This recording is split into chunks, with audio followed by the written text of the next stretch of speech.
Good afternoon, I'm Jack Bishop and you're watching Solent Sports News. We begin with breaking news coming out in just the last few minutes. Frank Lampard has pulled out of talks to become the Norwich City manager. The ex-England international had been the favourite to succeed Daniel Farke at Carroll Road, but is now no longer in the running. Dean Smith is now favoured to take over, having been sacked by Aston Villa just 5 days ago. Gareth Southgate is close to signing a contract extension as England manager.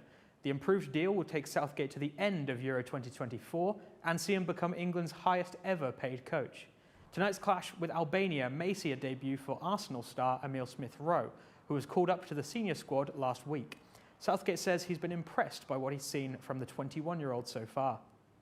His quality has been apparent in the way that he's trained, so he's ready, and we've enjoyed having him with us this week already.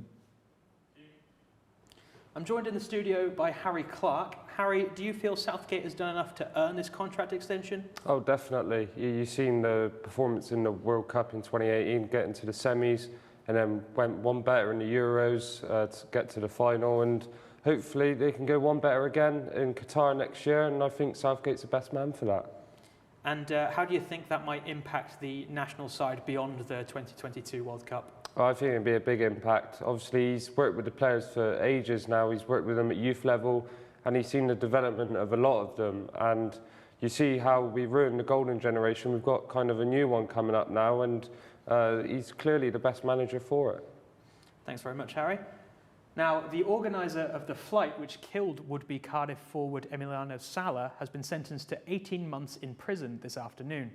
David Henderson, aged 67, was found guilty of recklessly endangering an aircraft. The flight carrying the Argentine striker crashed into the English Channel, with Salah's body being found 2 weeks later. Mohamed Salah has been named October's Premier League Player of the Month. The Egyptian scored a hat-trick in Liverpool's 5-0 win at Old Trafford, as well as netting superb individual goals against Manchester City and Watford. Salah recorded 9 goal contributions in October, helping his side to 2 wins and 2 draws. The increasing threat of climate change has already had an impact on a third of teams across the football pyramid. Tens of thousands of matches each year are postponed or lost because of extreme weather conditions, and for some clubs it could push them to the edge of extinction. Luke Hammond reports. Is this about to become the norm for football teams? We've become used to the water breaks as a result of high temperatures in the game, and this is a glimpse of what the winter could look like. Statistics show that by 2050, 23 out of the current 92 Football League clubs are under threat of having their grounds fully or partially flooded as a result of the rising water. Worse, but when you've lost everything, what can be worse than losing everything? In 2015, Storm Desmond flooded Carlisle United's Brunton Park Stadium and forced them out of their home for 7 weeks, with water reaching 10 foot high in some places. Whilst 2017 also saw their training ground flooded. Destroyed much of the stadium and caused devastation to the ground and to the wider community where we are. And it won't just be a problem for professional teams, with more and more lower league sides already feeling the effects. On average, grassroots pitches in England lose at least 5 weeks per season due to the weather, increasing the pressure on the sides at the bottom of the pyramid. For clubs like Tadcaster Albion, it's not only about the postponement of fixtures, but also the knock-on impact, which could have gravely dire consequences. We can't play games are having to be cancelled. It's then causing problems with the infrastructure of the ground, the facilities. It's damaging the property and the surrounding areas from all angles, really.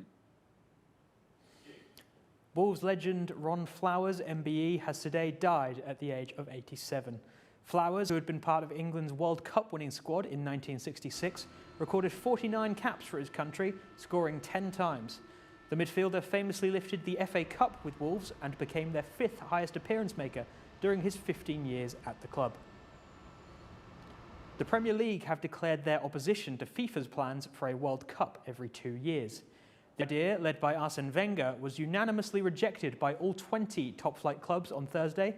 The clubs raised concerns about the negative impacts of FIFA's current proposals on player welfare and the quality of competitions. The university football season has begun, with all 4 men's teams underway in their respective leagues. With over 300 new trialists this year, the uni have decided to re-establish their 4th team. Alistair Pollock has been to find out more on the latest Solent outfit. After the global pandemic put a halt to university sport, many wondered just when some teams would return. Despite doubts over who would come back for the new season, Solent football has been flooded with players, so much so that they have reintroduced their fourth team. With the season underway, manager Kieran Davies has explained how important it is for his players to get to know each other. I think it's quite good because you're like everyone's new in that situation, so you're trying to create like a good environment for everybody to like work in and play into. Away from the pitch, university sport is also crucial to a student's social life. With so many new players joining the team, it can be hard to get to know everyone in such a short space of time. For new player Jack Bunclark, joining the fourth team has been a welcome boost to his early university experience. Yeah, I think it's really important. Obviously, on the field and stuff, it's good. But like for mates and stuff, I'm mates with people for life because I've played football with them and even possibly against them as well. So yeah. Despite the influx of younger players, older members of the team have been there to help everyone settle in quickly. At 23, Liam Davies is one of the senior fourth team players and has been there with the manager since the beginning of the season. After a positive start, the defender was pleased with the promising signs the new team has been showing. Yeah, it's been nice and easy to be honest. Everyone's making friends quite quickly. Introducing them to university football has been nice and easy. We're only a few weeks in, but there's promising signs for the season. It's all good. The fourth team are in action again on Wednesday when they face AECC University, looking for their third win of the season. Alistair Pollock for Solent Sports News. Rugby union now, and England prop Ellis Genge has tested positive for COVID-19, just a day before England's match against Australia at Twickenham. Genge returned a positive PCR result on Friday morning and immediately went into self-isolation. The loose head is replaced by uncapped Sale Sharks prop Bevan Rodd in the starting 15. It's a great opportunity for a young guy like Bevan Rodd. Plays first test at Twickenham against one of our arch enemies, Australia. So, we've got the greatest confidence in him. The Solent Kestrels basketball team suffered a landmark defeat last weekend, losing their first game in nearly 4 years. For more, let's cross over to Angus Sinclair, who's at the home of the Solent Kestrels. Thank you, Jack. Well, no one saw this coming. The Solent Kestrels have been nothing short of exemplary across recent years, winning back-to-back league titles, including an invincible season, and reaching the final of the BBL Trophy, losing to eventual winners Newcastle Eagles. And that's without mentioning an unbeaten record that panned back to January 2018, a record ended just behind me when the Thames Valley Cavaliers defied the odds and exploded, winning... Oh, God. We got to roll. I got it right at the end. On Sunday the 6th of November, the Solent Kestrels were shocked as they suffered their first home defeat in nearly 4 years.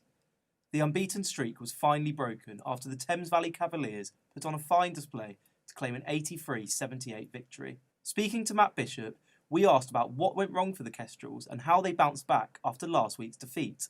Thames Valley are always a tough side, and we always have a great match-up against them. We'd played them recently in the Lynch Trophy and got a solid win.